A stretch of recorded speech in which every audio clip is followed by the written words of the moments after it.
Well, once again, England's men had us on the edge of our seats in what's been described as the greatest Test series since the 2005 Ashes, a series that felt like it restored some of Test cricket's magic.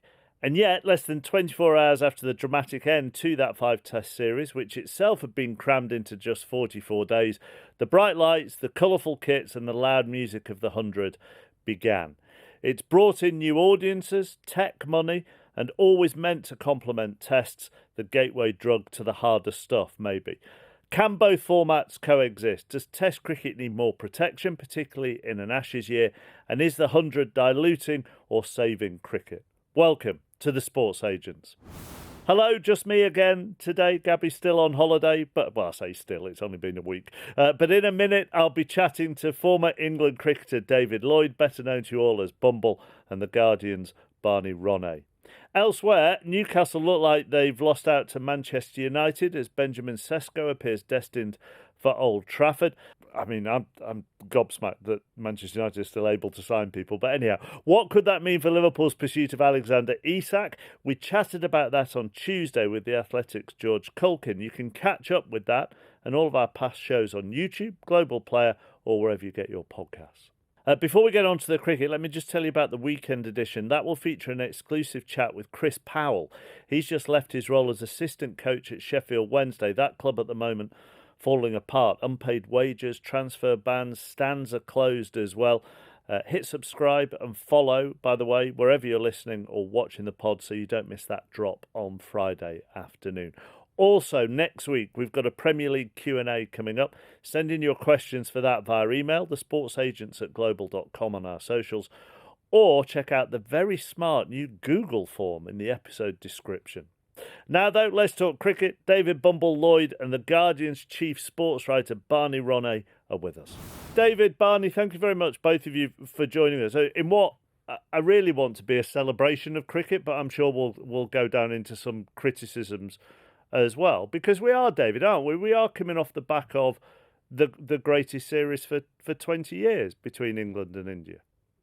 Yeah, I mean, it was incredible, 5 matches and crammed into 6 weeks. And, you know, that word that you used there, celebration, and I keep getting asked about Test match cricket and the 100. And, you know, I'm an open mind about all this. In the 100, I watched it last night and I saw it the night before. There were a lot of people watching. And so it is popular. And that word celebration, I've said that if we could just squeeze it a little bit more into September, and then the 100 will be a celebration of everything that's gone on before, so that we could look after every type of supporter, the supporter who wants red ball, Test match cricket, county cricket, and I'm a massive county cricket fan, by the way. Yeah. And then the celebration at the end, we'll have a load of fun and we'll play the 100. I have to say, David, I'm very open-minded with you along those lines, actually. And I do wonder, Barney, sometimes whether one of the things that cricket seems to be doing at the moment is kind of eating itself by constantly talking about the pros and cons of all the different formats. Yeah, that's definitely the case, but it's understandable because the sport makes no sense whatsoever. No other sport has this many different forms of itself, competing with each other, overlapping, the same players playing for different teams against each other. It's an absolute shambles, to be honest. You would not design this, and nobody's really fixed that up. And they're totally contrasting as well. I mean, I was at the Oval for the 5 days, and it was just an absolute joy. It had everything. It had art, politics, maths, history, comedy, low drama, farce. It was a kind of physical ballet. I mean, Test cricket is not just a great sport. It's one of the greatest things humans do. But at some point, we've kind of lost faith in the idea that that thing can be sold to people. It's a thing you see a lot in sport, the idea that if something's difficult, we can't possibly sell it to young people, which I think is really cynical and really bothers me. I don't think it's true. I don't think young people are as stupid as marketing surveys like to make them out. There's this stat that's parroted, which we've been hearing for years, which has since been disproven, which has been picked out by various cricketing administrations, that young people only like things on YouTube. They only like 6-second clips. just not true. Go and watch a superhero franchise movie. They're 4 hours long. I can't watch them. My kids can because they have longer attention spans than me. And But do you know what, Barney? I completely agree with you on that. I sort of think there are always two sports that I was always told by people in broadcasting, they're very old people's sports, are those. Racing and golf. That's what I was always told. Oh, right. Well, I mean, where are we going to get eyeballs there? If you go to a race meet, a big race meeting, Cheltenham, Aintree, whatever, if you go to the golf, there are, I sound like an old fart here, there are a lot of young people there. It is a diverse crowd at those things, and yet we're spoon-fed. And there are lots of young people and a diverse crowd at Test cricket as well. Yeah, it's kind of backfill logic. I find with cricket, people want an outcome. They want to create a shorter form you can sell for an instant paycheck, so you create a kind of logic that will justify it and which doesn't stand out. It's one of the problems that the 100 has. I used to think the problem with cricket, it was run by marketing people, but I now think the problem is that it's run by really bad marketing people who are incredibly mediocre and has been for generations, from the people who got into bed with Alan Stanford, the disgraced, imprisoned con man, to the people who took the biggest check they could find and decided to put cricket at the top of the demand curve. No one can see it, but we get money. That's not a good future plan. It's just been very badly run. And I'm actually, the 100 has it puts people's backs up. It alienates people, and it shouldn't do that because of the astonishingly deceitful gush in the way it's marketed, the way it pretends to be, oh, suddenly we're interested in women's cricket. If you don't like the 100, you don't like women's cricket. Absolute nonsense. Like it reminds me of petroleum companies greenwashing. Like, oh, now we're really interested in renewable energy. No, you're not. You're just trying to sell something. Women's cricket absolutely could have a massive investment without the 100. It's not reliant on the 100. It's not reliant on a strange plastic form that the ECB tried and failed to sell as a new piece of IP. I'll come back to 100 a little bit later on. Can I go back to the Test stuff as well, David? Because 12 months ago on this podcast, we would have been having a discussion about, maybe probably was around this time, about how it had been a really underwhelming summer for England's men. They'd had 2 or 3 Test match series against West Indies and Sri Lanka. It wasn't a sort of bums on seats summer, really.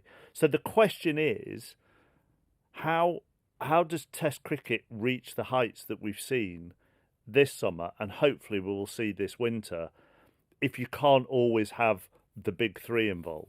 Well, the big three are taking all the money, aren't they? And I think you've got to look after the lesser nations and the less wealthy nations who don't have the big broadcast deals. And I'm with Barney that it'd be much more helpful if we were on terrestrial television. It'd be very, very helpful that way, but it's not the way that people would buy the product, if you know what I mean. There's bidders, and it seems to be Sky have been the major bidder, but it'd be very helpful if we could have a lot more on terrestrial television, but it doesn't seem to have had that appetite. From a playing point of view, to playing Test match cricket, and you've seen it from both these teams this summer, it is the be-all and end-all. I've been fortunate. I played Test match cricket briefly. Absolutely fantastic, and it's a gruel. It is hard work. It's graft. And you've got the batters who are the prima donnas, and you've got the fast bowlers who are the workhorses. I mean, fast bowlers, they're going to get injured, and they are thrilling when you've got a fast bowler. And I can only say, just from one of the reasons I played cricket, and it might be madness, that to come up against somebody rapid and forget team, it's me and him. I'm 20 yards away, he's rapid. It's Andy Roberts, it's Wayne Daniel, it's Garth LaRue, anybody, and it's me and him, and I can forget my teammates. And so it's that thrill of playing the game, and I've seen that thrill from these players that have played this 5-match series. The other thing I just want to mention very quickly, Old Trafford, and about young people. I walked round the ground at Old Trafford. There were impromptu games of cricket under the stands everywhere. Everywhere, with youngsters at primary school and senior school, and they just organise themselves. There's nobody saying, oh, you're batting, you're bowling. They just did it themselves. And I thought, we've got that much area to put a place in the nets. There's nets there at Old Trafford, about 8 of them, don't you mean 12 of them. Kids, go and have a go and play. And they'll organise themselves with tennis balls. And I know the health and safety will come in, oh, you can't play with this and can't play with that. They will organise themselves, as they did around the ground, with spectators walking amongst them with a pie and a pint. It was great. Do you know, and that I think, I've got so many things here that I could talk about, players and this and that and the other. But it's that the whole ecosystem, Barney, of Test cricket. It's the cultural side of Test cricket, of being there and of. I mean, I can remember as a kid going off for 40 minutes when it may have been a bit of a lull, and hitting a ball, and there'd be 50 other kids doing the same.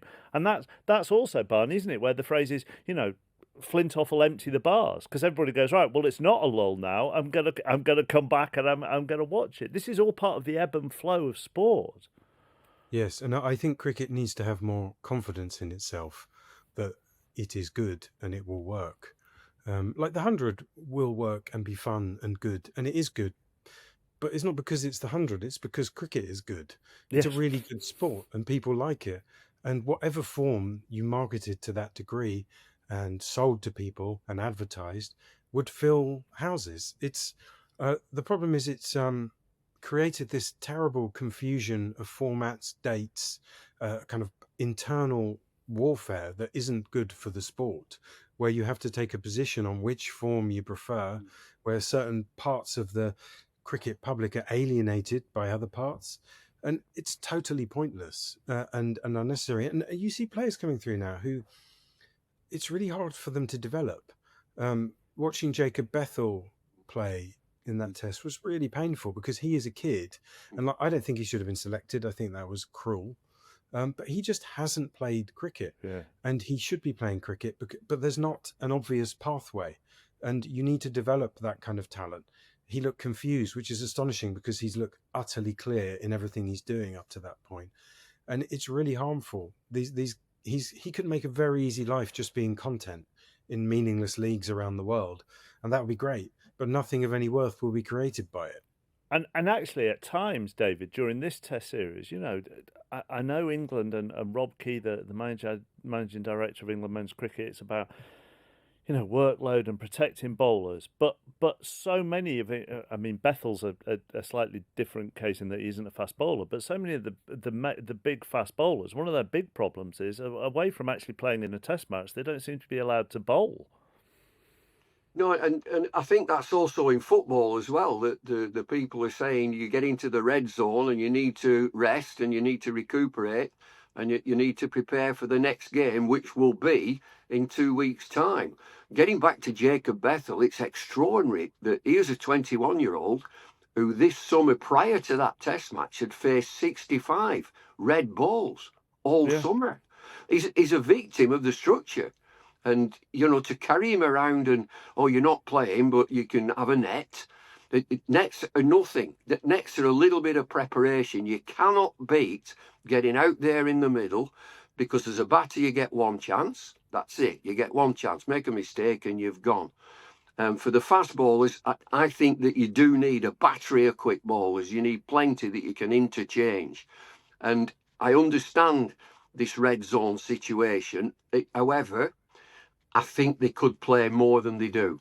And Can you imagine, David, your 20-year-old self, your 21-year-old self being told that you couldn't play for, Lancashire against Hampshire? Yeah, and I was with Wasim Akram last week, and he talked about being 21.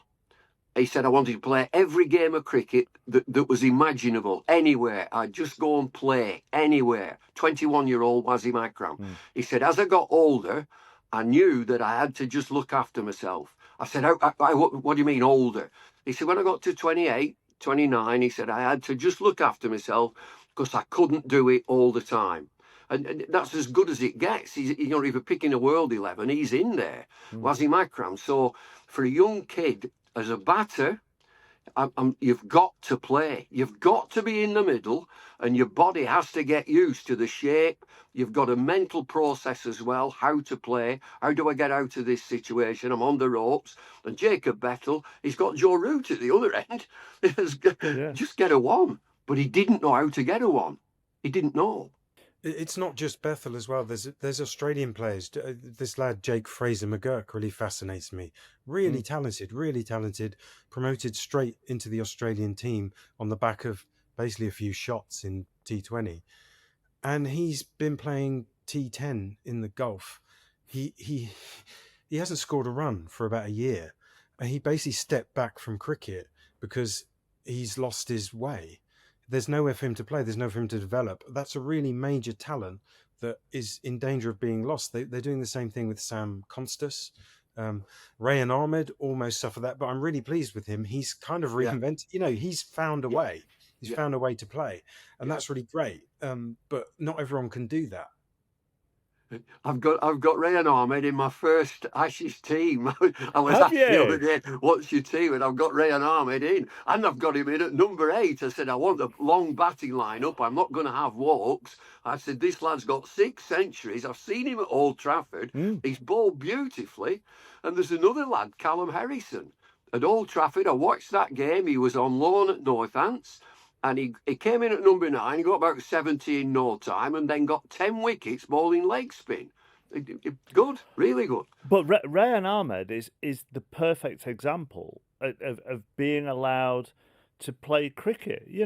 Catapulted it into the England team, and they are good at identifying talent that maybe that maybe is not on the overall radar, but has actually gone back to Leicestershire and has just played. I mean, you're right, Barney, and has played as a batter as well, and therefore has shown the exact positivity of just being allowed to get on and play cricket. Well, he's survived. I mean, he's survived a really awkward situation that was thrown at him because he's resourceful and talented and obviously got a strong mentality. And that's really good. But not everybody would survive that. He was thrown into this really difficult situation with no obvious sort of pathway. When am I supposed to be playing? When am I not? Traveling around the world, not being able to learn. And luckily, he's good enough and smart enough and probably got a good, strong family. He's found a way to survive that. And he seems happy. And it turns out he's a really good opening batsman. But not everyone's going to have that. I mean, I don't know what happens to Bethel now. Why has this kid not come back and just had a great summer playing constantly, developing his talent? It's really wasteful. And it's because we have this kind of battle of formats in a sport that is kind of eating itself and doesn't have clear governance, doesn't know what its priorities are, how to monetize itself, is convinced it needs to monetize itself, but doesn't know how to do it. You wonder, don't you? Because what happened, David, was the 100 teams were auctioned off, and that money is, a huge chunk of that money will be fed back to counties, and they get a certain they get a good chunk for. I think they each get 400,000 today, each of them, from the sales of the 100 teams. But that isn't going to simplify anything, because with new owners of 100 teams, they will want to make them the priorities. So the counties will get some money, but the game then becomes more complicated. And I have to hold my hands up and admit to listeners, I have been involved with Manchester Originals in the early stages of the 100, but now I just see it getting more complicated.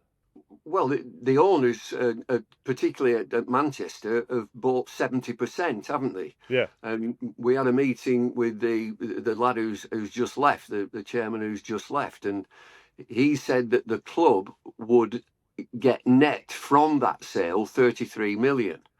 Well, the club's in debt to 30 million, but they'll be able to service that debt the way that Mr. Hansen talk, that 20 million will be written off. We can handle the 10 million without a problem, and they would have 10 million to spend on other things. Now, I can only surmise that with and second guess, particularly the Indian owners, to get it broadcast back into India, the 100 will go. It'll be a T20 franchise competition. And if anything to do like the IPL, it will expand. We've got 8 teams, so I wouldn't be surprised if eventually we've got 12 teams, which will service the country much better, which I'm afraid will mean that the T20 Blast will disappear. You can't have 2 competitions exactly the same. And so we will have fallen into line with the rest of the cricketing world, that we have a franchise T20 competition. And then the next thing on the horizon will be a Champions League of T20 franchise. But then you think, well, who's going to play for who? Because he plays for them, but I also play for them and I play for them. And that's a confusion to me. And I watched the game last night, and the aside that I'll put into this, and I'll be as brief as I can. The game has been dying since I started in 1963. Yeah. It's been dying since 1963. And what I see now as an old stager is a very vibrant game. It's a fabulous game. And it's not administered properly. The people in charge are sort of flying by the seat of their pants. And so there needs to be much more uniformity with that. But I can see it turning into a T20 competition, having more teams, and the teams you can say, well, there'll be one at Chelmsford, there'll definitely be one at Taunton and one up at Durham for a start. And why not Scotland? That would be fabulous. Have Scotland in. Yeah, there's plenty of money in Scotland. Basically in Aberdeen or Dundee, I think. Yeah, I'm glad you said the game was dying since you started in 1963, because I always feel with my other hat on that the BBC has been looking for a young audience ever since I joined in 1996, and I was only 23 back then. But it is always it's just history repeating itself, isn't it? The problem is, Barney, it just gets more. It gets more and more complicated. And you made this point earlier, and I was at the game last night, David, and I went with someone, a big group of us. I went with someone who hadn't been to cricket before, and she went, so how does this work? I said, well, this is 100 balls and blah blah blah. Well, what's T20 then? So well, that's 20 overs. Okay, so how many balls? So that's 120 balls.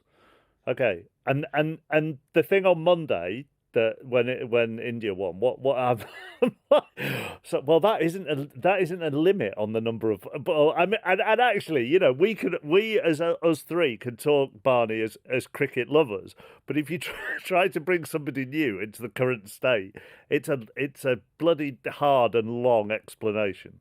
Not just somebody new. I find I've been watching the 100. I watch it. I still can't really understand what's going on. What's the scoreboard? What does that mean? Well, do you know what? I've told this story. I've told this story before as well. The very, very first game at the Oval, which again was Oval against Manchester, the very first game. And again, I went with someone who hadn't been to cricket before. But interestingly, they looked at the 100 scoreboard and found it quite easy to understand. And I went, well, I prefer to look at that one, which is that big oval, the massive scoreboard at the Oval. And they were like, well, where the hell do I begin with that as a scoreboard? At least I get runs and balls and I understand that. But yeah, sorry, go on. I mean, I agree with David that it is going to become, I mean, we won't. The 100 as a format is not going to last. It is an incredible act of arrogance to try and reinvent how it's going to work.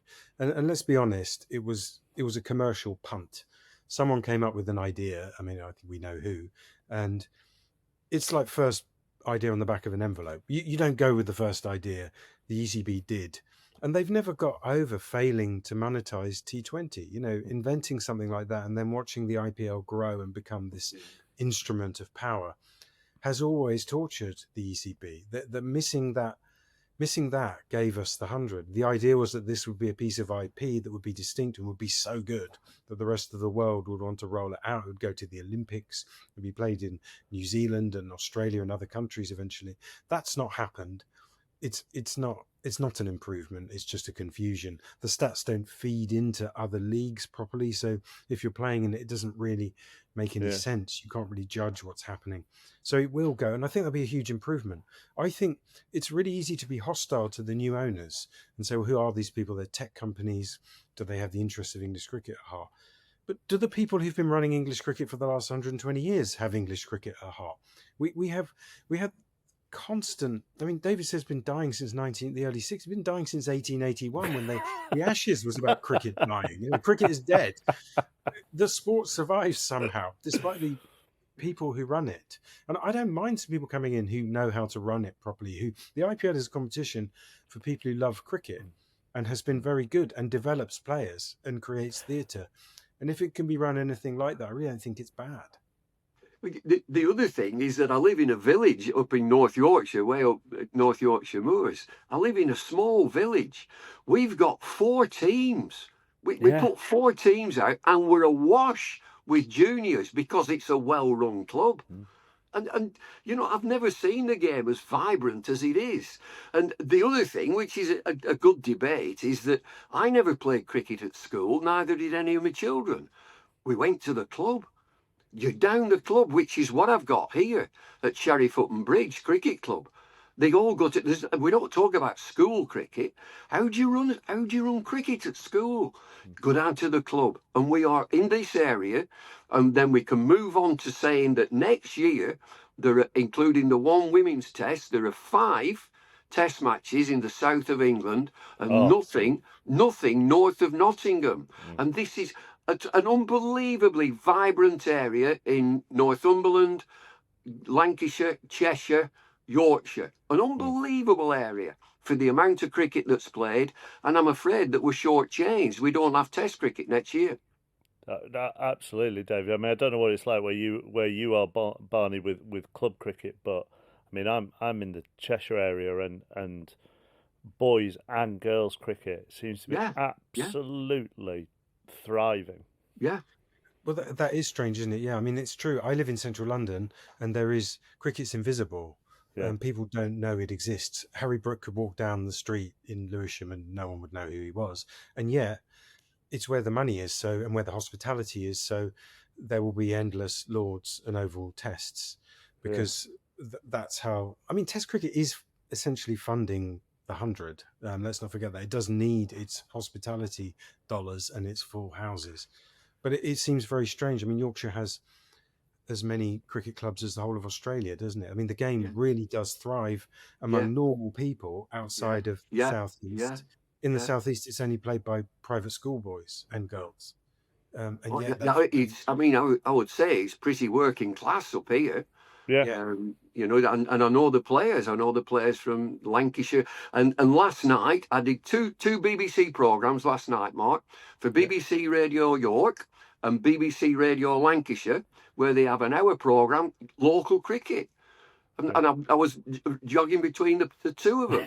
The other mischief that I always throw out there, that I worked for Sky for 20 odd years, and I've never appeared on terrestrial television.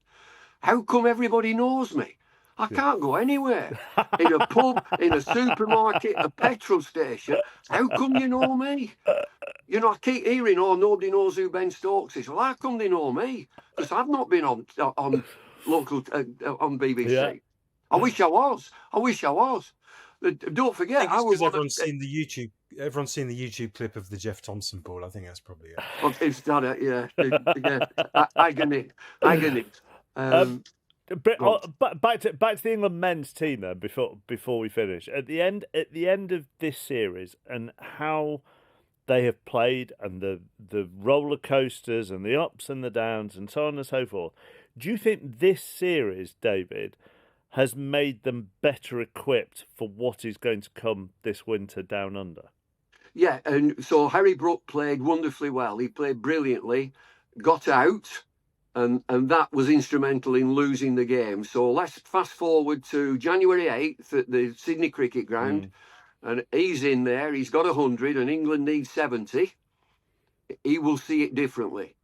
You learn from your mistakes. Hindsight is a wonderful thing. You learn from your mistake. I said right at the beginning, a batter has one chance.